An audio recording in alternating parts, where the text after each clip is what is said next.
नमस्कार, मैं अमृत तिवारी और आप देख रहे हैं इंडिया न्यूज पंजाब हिमाचल। चलिए खबरों का रुख करते हैं। सुखबीर सिंह बादल ने कैप्टन सरकार पर हमला बोला, उन्हें निशाने पर लिया और स्वास्थ्य व्यवस्था को लेकर उनको आड़े हाथों लिया है। सुखबीर सिंह बादल ने कहा कि कोरोना से लड़ने में कैप्टन सरकार विफल साबित रही है।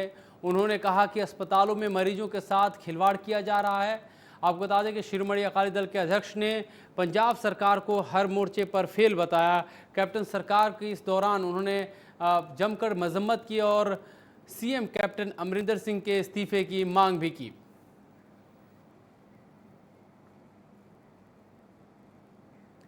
वहीं इस मामले में सुखबीर सिंह बादल ने क्या कुछ कहा और उसके बाद कांग्रेस के विधायक राजकुमार वेरका ने किस तरह से पलटवार किया, हम आपको ये भी दिखाते हैं। कैप्टन अमरिंदर सिंह मुख्यमंत्री ਜਦੋਂ ਦੀ ਕੋਵਿਡ ਦੀ ਲੜਾਈ ਚੱਲ ਰਹੀ ਹੈ, ਇੱਕ ਦਿਨ ਵੀ ਆਪਣੇ ਘਰੋਂ ਬਾਹਰ ਨਹੀਂ ਆਇਆ। ਕਾਂਗਰਸ ਦੇ ਮੰਤਰੀ, ਕਾਂਗਰਸ ਦੇ ਐਮਐਲਏ ਆਪ ਕਹਿ ਰਹੇ ਹੈ ਕਿ ਬੁਰਾ ਹਾਲ ਹੈ ਪੰਜਾਬ 'ਚ। ਅੱਜ ਮੈਂ ਗੱਲ ਕੀਤੀ, ਕਈ ਡਿਪਟੀ ਕਮਿਸ਼ਨਰ ਨਾਲ ਗੱਲ ਕੀਤੀ ਤੇ ਉਹ ਸ਼ਰਮਸ਼ਾਰ ਹੋ ਰਹੇ ਸੀ ਕਿ ਸਾਡੇ ਕੋਲੇ ਕੋਈ ਕਮਰਾ ਹੈ ਨਹੀਂ, ਵੈਂਟੀਲੇਟਰ ਹੈ ਨਹੀਂ।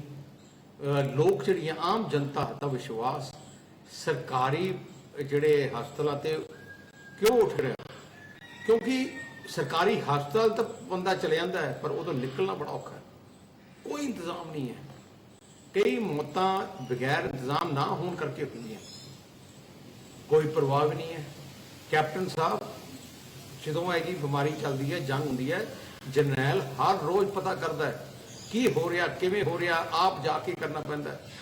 पर तुसीं तां निकले नहीं, ना तुहाडे कोई मंत्री निकल रहा। सारा कुछ ही अफसरां ते छिड़ दिता है। देखो, सुखबीर बादल जी मिसगाइड कर रहे हैं और लोगों को भड़का रहे हैं और पिंडां दे लोगों को कह रहे हैं कि तुसी जड़े ये टेस्ट ना कराओ, टीमां दे उपर हमले हो रहे हैं। लोगों को समझाने की बजाय ये मिसगाइड कर रहे हैं। दूसरी गल मैं ये कहना चाहना है कि कैप्टन अमरिंदर सिंह सारा दिन पंजाब वास्ते, पंजाब के लोगों वास्ते, कोरोना की बीमारी वास्ते सारा दिन मीटिंगां करते हैं, अधिकारियों को मिलते हैं और गल करते हैं। और मैनू हैरानगी इस गल की है कि ये महामारी एक पूरी दुनिया के अंदर फैली है, पूरी दुनिया का मामला है। अज संकट की घड़ी है, सारिਆਂ ਨੂੰ मिल के सहयोग करना चाहिए है तो ये लोगों को उकसा के पंजाब का होर बेड़ा गर्क सुखबीर बादल जी ना करो। वहीं पूर्व सांसद और अकाली दल नेता प्रेम सिंह चंदूमाजरा ने पोस्ट मैट्रिक स्कॉलरशिप घोटाले को लेकर सरकार पर निशाना साधा है। क्या कुछ कहा है उन्होंने, हम आपको सुनाते हैं। केंद्र सरकार वालों पंजाब सरकार ਨੂੰ पोस्ट मैट्रिक स्कॉलरशिप ਲਈ भेजे पैसे की जांच भारत सरकार के समाज कल्याण मंत्रालय वालों श्री थावर चंद गहलोत जी वालों एक जॉइंट पद्धर से भारत सरकार के सकੱਤਰ तो कराउण ते कैप्टन अमरिंदर सिंह मुख्यमंत्री पंजाब वालों ਜਿਹੜੇ चुके सवाल ने बड़े हासोहीने ने, दुखदाई भी ने और हैरानीजनक भी ने। तो कैप्टन साहब कहने भी ਅਸੀਂ ਸਾਡੇ ਮੰਤਰੀ जो मर्जी लुट्टी जान, पैसे का कोई हिसाब ही नहीं देना। तो ये तो अज तक नहीं होया भी ਤੁਸੀਂ ਕਿਸੇ ਦਾ हिसाब किताब ना लै सको। तो बड़ी हैरानी वाली गल है कि कैप्टन साहब ਨੂੰ ना मंत्री। ओलंपिक के लिए क्वालिफाई करने वाली पंजाब की पहली मुक्केबाज सिमरनजीत कौर को पंजाब सरकार ने 5 लाख रुपए का चेक भेंट किया। यह चेक पंजाब के खेल एवं युवा मंत्री राणा गुरमीत सिंह सोढ़ी ने लुधियाना में उनकी मां राजपाल कौर को सौंपा है। बता दें कि कुछ वक्त पहले मुख्यमंत्री कैप्टन अमरिंदर सिंह ने मुक्केबाज सिमरनजीत कौर को अपने कार्यालय में विशेष तौर पर बुलाया था और उन्हें सरकार की ओर से 5 लाख रुपए देने का ऐलान भी किया था। इस दौरान राणा सोढ़ी ने बताया कि सिमरनजीत कौर ओलंपिक खेलों के लिए क्वालिफाई करने वाली पंजाब की पहली महिला मुक्केबाज हैं। महिला खिलाड़ी की मां को बधाई देते हुए उन्होंने कहा कि न सिर्फ पंजाब बल्कि पूरा देश उन पर गर्व करता है जिसने ओशनिया क्वालिफाई मुकाबले में चांदी का पदक जीतकर दुनिया भर में देश का नाम रोशन किया। वो पंजाब की बेटियों के लिए भी प्रेरणा का स्रोत हैं ताकि लड़कियां मुक्केबाजी में अपना करियर बना सके। वहीं सिमरनजीत कौर की मां ने सरकार का इस दौरान आभार व्यक्त किया है। पंजाब सरकार ਵੱਲੋਂ 5 ਲੱਖ ਰੁਪਏ ਦਾ ਸਿਮਰਨਜੀਤ ਕੌਰ ਨੂੰ ਕੈਸ਼ ਅਵਾਰਡ ਦਿੱਤਾ ਗਿਆ। मैं बहुत खुश हाँ तो पंजाब सरकार का मैं बहुत बहुत धन्यवाद करती। वो अजकल NIS पटियाला में आपकी ट्रेनिंग लै रही है तो सानू बहुत उम्मीदां वा भी वो आने वाले समय के ओलंपिक के गोल्ड मैडल ले।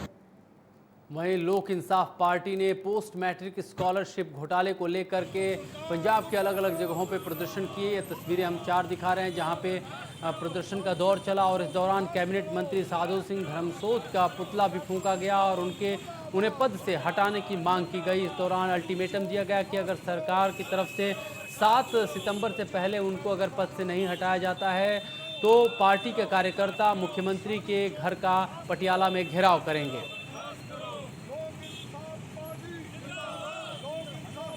वहीं शिरोमणि अकाली दल की तरफ से भी कैबिनेट मंत्री साधु सिंह धर्मसोत के खिलाफ धरना प्रदर्शन किया गया और उनका पुतला जलाया गया। अकाली दल के कार्यकर्ताओं ने यहां उन्हें पद से हटाए जाने की मांग की है।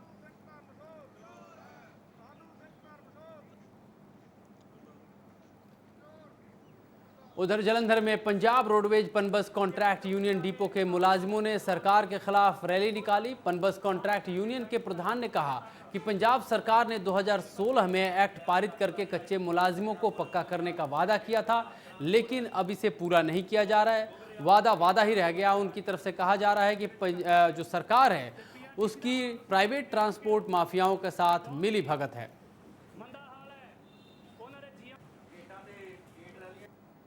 वहीं पंजाब में शराब के ठेके शाम 6:30 बजे बंद करने के आदेश हैं। इससे शराब कारोबारी खफा हैं। इस कड़ी में पटियाला में शराब कारोबारियों ने प्रदर्शन किया और ठेके की जो समय सीमा है उसे बढ़ाने की मांग की। कारोबारियों के मुताबिक शाम में ही उनकी अच्छी बिक्री होती है और ठेका जल्दी बंद होने से अवैध शराब के धंधे को बढ़ावा मिल रहा है और उनके धंधे जो हैं वो चौपट हो रहे हैं।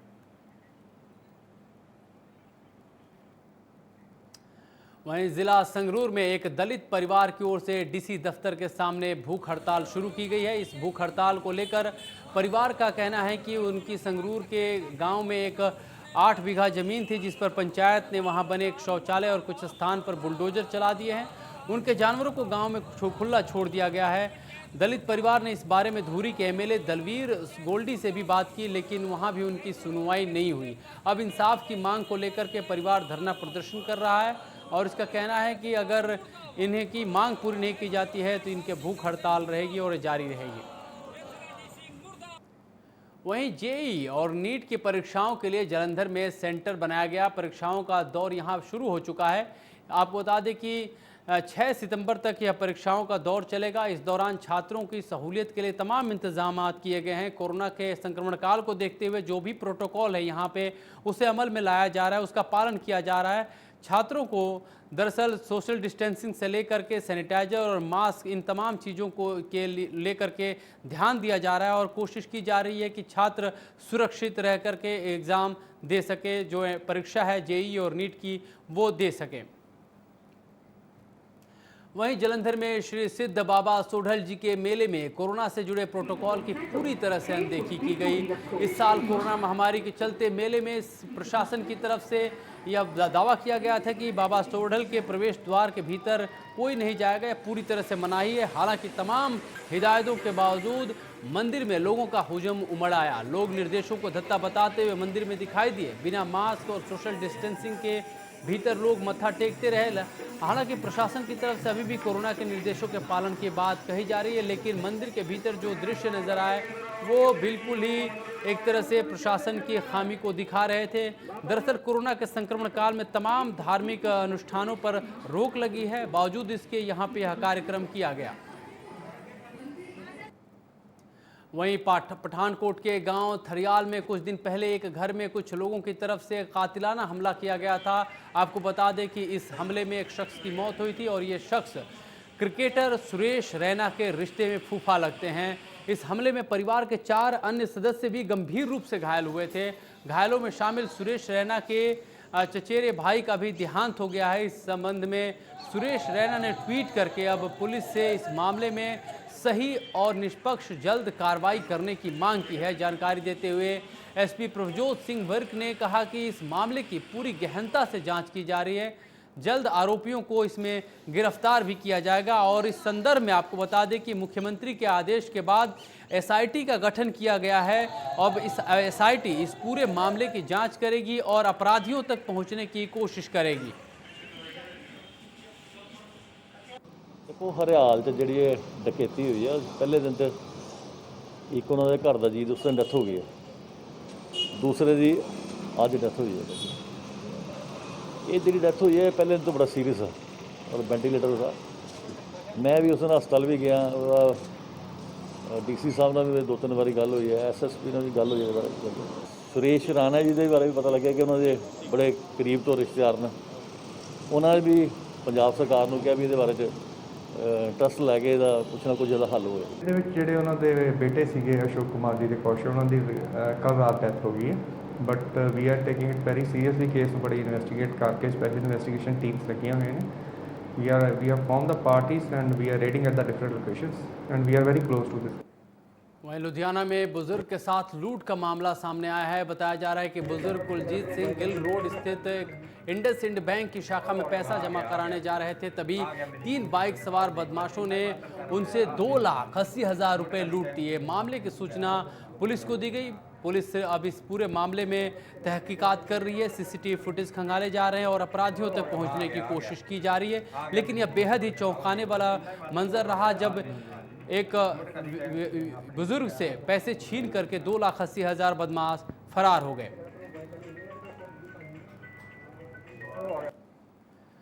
शहद मक्खी के बाद अब नरमा पट्टी को गुलाबी मक्खी के हमले ने बर्बाद कर दिया है। बठिंडा के नज़दीक के गांव जोधपुर रोमाना में कपास की फसल पर गुलाबी मक्खी ने हमला कर दिया। इसके चलते 50 से 75% कपास की फसल खराब हो चुकी है, बर्बाद हो चुकी है। मौके पर पहुंचे कृषि विभाग के अधिकारियों ने बर्बाद हुई फसल का मुआयना किया और इस संबंध में सरकार को लिखने की बात कही है। कृषि अधिकारी ने बताया कि गुलाबी मक्खी का हमला पहले भी होता था, लेकिन अब यह कई सालों से देखा नहीं गया। लेकिन इस हमले के चलते भारी मात्रा में कपास की फसल बर्बाद हो चुकी है।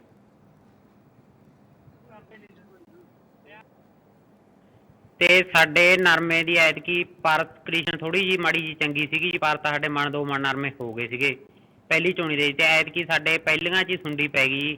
ਜਦੋਂ 30 ਤੋਂ 40 ਦਿਨਾਂ ਦਾ ਨਰਮਾ ਹੋਇਆ ਉਹਦੀ ਸੁੰਡੀ ਪੈ ਗਈ। ਇਹ ਕ੍ਰਿਸ਼ਨਾ ਕਾਟਨ ਫੈਕਟਰੀ ਵੱਜਦੀ ਹੈ ਜੀ ਟੈਣੀਕੀ ਜੀ, ਤੇ ਉਹਨਾਂ ਦੇ ਕਾਰਨ ਸਾਡੇ ਪਿੰਡ ਦੀ ਤਬਾਹੀ ਜਮ੍ਹਾਂ ਮੱਚ ਗਈ ਜੀ। ਤੇ ਹੁਣ ਸਾਡੇ ਕੋਲੇ 50,000 ਨੂੰ ਠੇਕੇ ਤੇ ਆ ਸਭ ਕੋਲੇ ਜੀ, ਤੇ ਉੱਤੇ 30,000 ਰੁਪਏ ਖਰਚਾ ਕਰੀ ਬੈਠਿਆ। 80,000 ਰੁਪਏ ਸਾਡਾ ਆ ਗਿਆ ਜੀ ਖਰਚਾ ਇਦੋਂ ਪਹਿਲਾਂ, ਤੇ ਸਾਡਾ ਨਰਮਾ ਜਮ੍ਹਾਂ ਅੱਜ ਦੀ ਘੜੀ ਖਤਮ ਆਈ, ਤੇ ਅਸੀਂ ਹੁਣ ਇੱਕ ਦਿਨ 'ਚ ਇਹਨੂੰ ਵਾਵਾਂਗੇ। ਪੰਜਾਬ ਸਰਕਾਰ ਤੋਂ ਮੰਗ ਕਰਦੇ ਆ ਵੀ ਸਾਡਾ ਕੋਈ ਹੱਲ ਕੀਤਾ ਜਾਵੇ। ਮਾਮਲਾ ਇਹ ਹੋਇਆ ਜੀ, ਇਹਦੇ 'ਚ ਅਸੀਂ ਪਹਿਲਾਂ ਲਾਇਆ ਸੀ ਝੋਨਾ, ਇਹ 'ਚ ਅਗਲੇ ਸਾਲ ਜੀ ਝੋਨਾ ਹੋ ਗਿਆ ਸੀ 90-95 ਮਣ ਜੀ। ਇਹਦੇ 'ਚ ਅਸੀਂ ਆਖਿਆ ਵੀ ਚੱਲ ਅੱਧੇ ਖਰਚੇ ਨਾਲ ਇੱਥੇ ਨਰਮਾ ਹੋ ਜਾਊਗਾ, ਇਹੀ ਨਰਮਾ ਲਾਤਾ ਜੀ। ਇੱਥੇ ਪਾਣੀ ਦਾ ਇੱਥੇ ਘਾਟ ਕਾਰਨ ਮੋਟਰਾਂ ਸਾਡੇ ਲੱਗੀਆਂ ਨੇ ਜੀ, ਉਹਦਾ ਕਰਕੇ ਹੀ ਨਰਮਾ ਬੀਜਤਾ ਇੱਥੇ। ਨਰਮਾ ਕੰਡੀਸ਼ਨ ਬਹੁਤ ਸੋਹਣੀ ਹੈ ਜੀ, ਨਰਮਾ ਵੀ ਬਹੁਤ ਵਧੀਆ ਹੋ ਗਿਆ ਜੀ। ਤੇ ਨਰਮਾ 40-45 ਮਣ ਕਿੱਲੇ ਵਾਲਾ ਨਰਮਾ ਸੀ, ਜਿਹੜੇ ਨੂੰ 1.5 ਪੌਣੇ 200 ਟਿੰਡਾ ਇੱਕ ਬੂਟੇ ਨੂੰ ਲੱਗਿਆ ਪਿਆ। ਸਾਰੇ ਦੇ ਵਿੱਚ ਸੁੰਡੀ ਗੁਲਾਬੀ ਸੁੰਡੀ ਫਿਰਦੀ ਹੈ ਜੀ। ਇਹ ਜੀ ਗੁਲਾਬੀ ਸੁੰਡੀ ਆ ਜਿਹੜੀ ਨਰਮੇ ਤੇ ਪਹਿਲਾਂ ਟਾਈਮਾਂ ਦੇ ਵਿੱਚ ਨਾ 3-4 ਸੁੰਡੀਆਂ ਹੁੰਦੀਆਂ ਸੀ, ਗੁਲਾਬੀ ਚਿੱਤ ਕਪੜੀ ਅਮਰੀਕਨ। एक तरफ कोरोना दुनिया भर में कहर बनकर बरपा है, वहीं हर वर्ग को इस महामारी ने प्रभावित किया है। ऊपर से बढ़ती हुई महंगाई ने आम इंसान की कमर तोड़ कर रख दी है। हर घर की रसोई में मिलने वाली सब्जियां भी अब महंगी होने की वजह से आम इंसान की पहुंच से दूर होती जा रही हैं। जहां सब्जी विक्रेताओं का कहना है कि लोकल सब्जी का बाज़ार में न आना और पड़ोसी राज्यों से सब्जी की मंगाने में दामों में बढ़ोतरी जो है इसका मुख्य कारण है। दुकानदारों ने कहा कि इन दिनों टमाटर, गोभी, मटर और शिमला मिर्च समेत कई सब्जियां हैं जो पड़ोसी राज्य से हिमाचल से आ रही हैं। इस कारण सब्जी महंगी भी मिल रही हैं।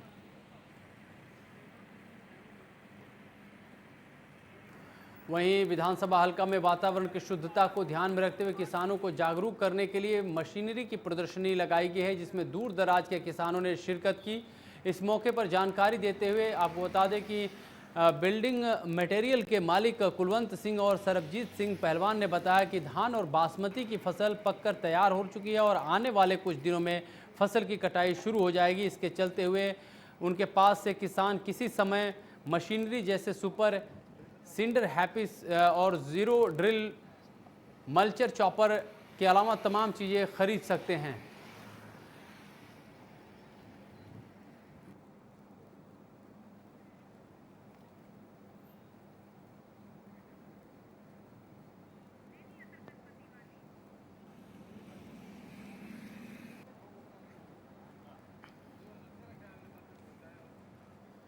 वहीं कोरोना के संक्रमण काल में गणेश उत्सव का त्यौहार बड़े धूमधाम से मनाया गया। अब विसर्जन को लेकर भी लोग खास एहतियात रख रहे हैं। 22 अगस्त को गणेश भक्तों ने गणेश जी की स्थापना की थी। अब विसर्जन का दौर चल रहा है, लिहाजा भक्त गणेश जी के विसर्जन को लेकर के, उनकी प्रतिमा के विसर्जन को लेकर के खास ख्याल रख रहे हैं और बाहर ही विसर्जन के बजाय वे घरों में ही गणपति का विसर्जन करते हुए दिखाई दे रहे हैं।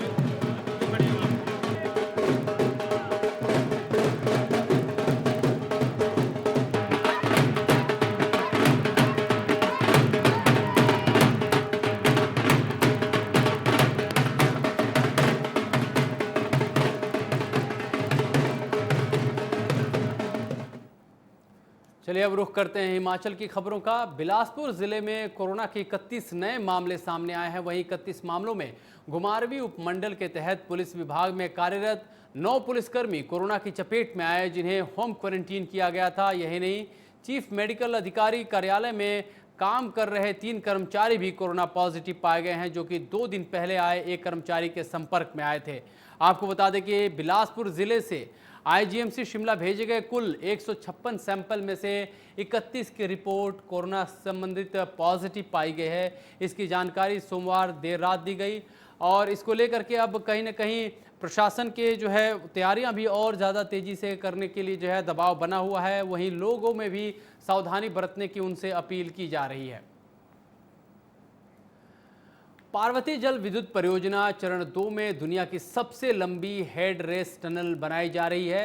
33 किलोमीटर की यह टनल बरशेनी से सिउंड तक बन रही है। इस टनल के माध्यम से पार्वती नदी का पानी घाटी से दूसरी तरफ सैंज की तरफ जाएगी और इसके मद्देनज़र आपको बता दें कि इसकी तैयारियां भी जो हैं वो ज़ोर शोर से चल रही है। अब इस टनल को बनाने में महज 2 किलोमीटर का ही फासला है और बताया जा रहा है कि इसे 2 साल के भीतर पूरा कर लिया जाएगा। थोड़ी बहुत दिक्कतें थीं, लेकिन उन दिक्कतों को अब पूरा कर लिया गया है और उसके तहत अब जो है काम अब बिना रोक टोक जो है वो जारी है और यह जो टारगेट है वो 2 साल के भीतर अचीव कर लिया जाएगा। पार्वती परियोजना बहुत ही महत्वाकांक्षी परियोजना है। इसमें इंडिया की सबसे लंबी वाटर कन्वेइंग टनल है जो 32 किलोमीटर है। इसमें से हम लगभग 29.5 किलोमीटर जो है कंप्लीट कर चुके हैं। अगर हम छोटी बड़ी सारी टनल मिलाएं तो 50 किलोमीटर से ऊपर बैठेंगे। तो इसमें से हमारा लगभग 2.5 किलोमीटर टनल बचा हुआ है और ये भी तकनीकी कारण है क्योंकि इस बीच में जो बाहर था वो फॉरेस्ट का क्षेत्र था, वहाँ पर हमको एडिशनल एडिट नहीं मिल पाई थी।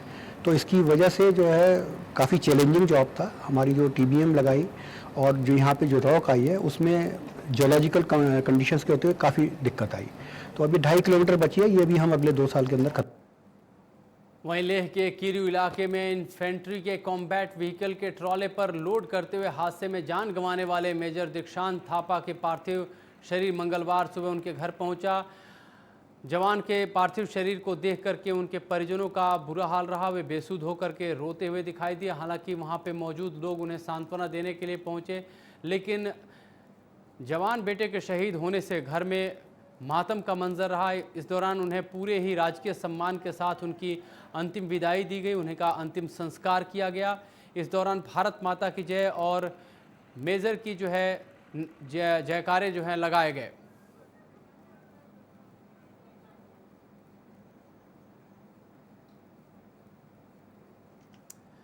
जम्मू कश्मीर में आतंकियों से लोहा लेते हुए शहीद बालकृष्ण को सम्मान न मिलने के चलते जहां उनके परिजन दुखी हैं, वहीं ज़िला कुल्लू के अन्य शहीद के परिजन भी सरकार से शहीदों को सम्मान देने की मांग कर रहे हैं। दरअसल ज़िला कुल्लू की खराहल घाटी के रहने वाले बालकृष्ण अप्रैल महीने में जम्मू कश्मीर में आतंकियों से लोहा लेते हुए शहीद हुए थे।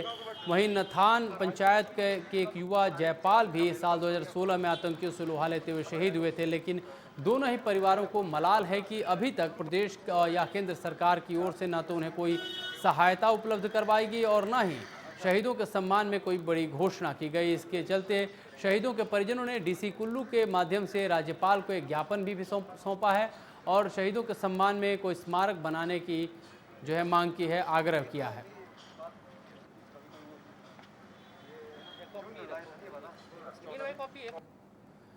प्रदेश सरकार ने हाल ही में कई नई पंचायतों के गठन की स्वीकृति प्रदान की है और इसी कड़ी में कुफरपाल गांव के लोगों ने नवगठित चंदोल पंचायत से गांव को जोड़ने की मांग की है। डीसी से मुलाकात के बाद लोगों ने अपनी मांग उनके सामने रखी और कहा कि गांव को पंचायत से जोड़ा जाए ताकि इलाके में सुधार हो सके। आपको बता दें कि सिरमौर जिला के राजगढ़ में भी हाबन पंचायत से एक नई पंचायत चंदोल बनाई गई। इस पंचायत के लोग उपायुक्त सिरमौर डॉक्टर RK परूथी से मिले और उन्हें साथ लगते क्षेत्र कुफरपाल को भी चंदोल में शामिल करने का निवेदन किया और इस संबंध में एक ज्ञापन सौंपा। वहीं ऊना में प्रशिक्षित बेरोजगार अध्यापकों ने प्रेस कॉन्फ्रेंस की। इसमें उन्होंने सरकार पर वादा खिलाफी का आरोप लगाते हुए कहा कि अब उन्हें सरकार से न्याय की उम्मीद नहीं लग रही है, क्योंकि सरकार अब उनके मामले को सुप्रीम कोर्ट ले जा रही है। यदि ऐसा होता है तो वे भी सुप्रीम कोर्ट में अपनी आवाज़ उठाएंगे। साथ ही उन्होंने कहा कि जितने भी SMC अध्यापकों की भर्ती हुई है वो सीधे भर्ती नहीं हुई है, बैकडोर एंट्री के तहत भर्ती की गई है और हाईकोर्ट भी SMC अध्यापकों की भर्ती को खारिज कर चुका है। सरकार दावा कर रही है कि बहुत से SMC अध्यापक दूर दराज के क्षेत्रों में सेवाएं दे रहे हैं, जबकि RTI में जानकारी कुछ और है और सामने कुछ और बात आ रही है। प्रशिक्षित बेरोजगार अध्यापकों ने मांग की है कि सरकार कोर्ट में उनका पक्ष रखे। अगर उन्हें न्याय नहीं मिला तो वे सड़कों पर उतरकर सरकार के खिलाफ आंदोलन के लिए मजबूर होंगे। ऊना के गांव बसाल में स्थित निजी उद्योग के कामगारों में काफ़ी गुस्सा देखने को मिला है। दरअसल उद्योग के दर्जनों कामगारों को बाहरी राज्यों में ट्रांसफ़र कर दिया गया है। इसके चलते कामगार बेहद परेशान हैं। कामगारों का कहना है कि कम वेतन में बाहरी राज्य में नौकरी उनके लिए मुश्किल है। ऐसे में उन्हें ऊना के उद्योग में ही काम करने दिया जाए। इस मांग को लेकर मंगलवार को दर्जनों कामगार सदर के विधायक सतपाल सिंह रायजादा से उन्होंने मुलाकात की। यहाँ पे कामगारों ने अपना दुख साझा किया। कामगारों ने विधायक से मामले में हस्तक्षेप और न्याय दिलाने की मांग की है। वहीं विधायक ने भी कामगारों का आश्वासन देते हुए मामले में उचित मंच पर मामला कदम उठाने की भी बात कही है। उपमंडल नालागढ़ के तहत चिकली नदी में स्थित गुरुकुंड में गणपति विसर्जन करने के दौरान एक 60 साल के व्यक्ति की मौत का मामला सामने आया है। बताया जा रहा है कि व्यक्ति नालागढ़ के वार्ड नंबर 7 का रहने वाला था, जो कि सुबह अपने रिश्तेदारों के साथ चिकली नदी में स्थित गुरुकुंड में गणपति विसर्जन के लिए गया हुआ था। उन्होंने गणपति विसर्जन तो नदी में कर दिया, लेकिन जब वे वापस आने लगे तो एक पत्थर से पैर पर चलने के कारण व्यक्ति नदी में गिर गए और उनके रिश्तेदारों ने रस्सियों से उन्हें बचाने की कोशिश की, लेकिन तब तक नदी का पानी ज़्यादा होने के कारण वो डूब गए और उनकी मौत हो गई।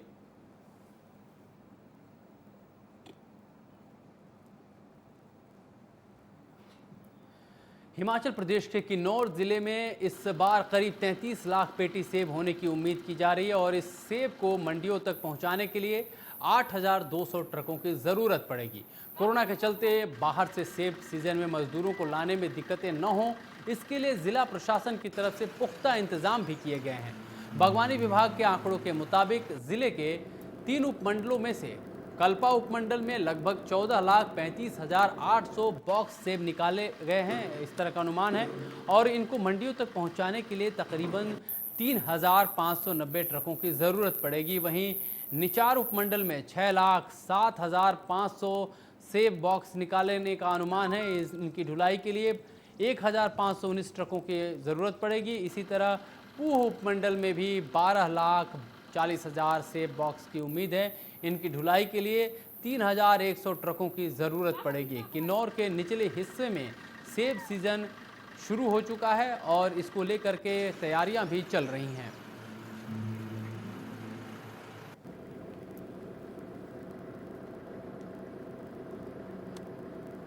इस बुलेटिन फिलहाल इतना ही। आप देखते रहिए इंडिया न्यूज़ पंजाब हिमाचल।